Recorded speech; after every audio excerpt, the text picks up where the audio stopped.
I'm here with Patrick Lau of CommScope. Patrick, first of all, just tell me a little bit about what you do with CommScope. Great, thank you. I'm responsible for the business development activities for North America for CommScope. The group I work in is Distributed Coverage and Capacity Solutions, and shorter for DCCS. And our company and I based out of Richardson, Texas. And so you were on a DAS panel earlier, correct? Right. So tell me, I guess, what did you guys talk about? Well, the topic of the panel is the in-building DAS solutions and how you fit into the LTE the technologies. Where did you talk about the future of DAS?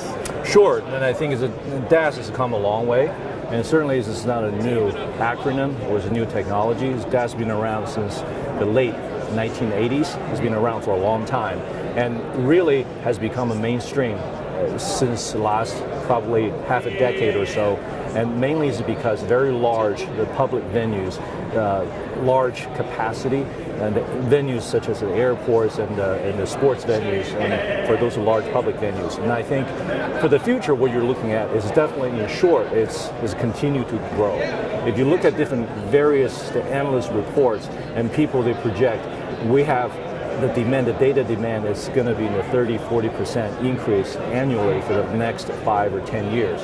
As a matter of fact, I just read a report that was talking about the global market for in-building DAS is going to hit $8 billion by 2019, and being North America being 40% of it. So it's really exciting for everybody. Now, what I see the future of the DAS really is in two folds. One of the things you look at is the applications, because in the last 5 or 7 years, and people have been focusing on the large, the public venues, and I think at that, the application, the vertical segments will shift.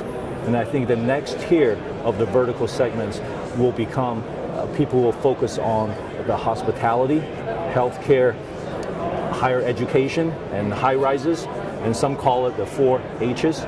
So these are really the areas that people will focus on. If you look at the report again, different study shows that there's hundreds of billions of square feet of those venues as so far as being uncovered. So that goes into the second part of the things. What I see in the future of a DAS is, as a DAS manufacturer, as a vendor, and I think at DAS really the market is demanding the simplicity to make it easy to deploy.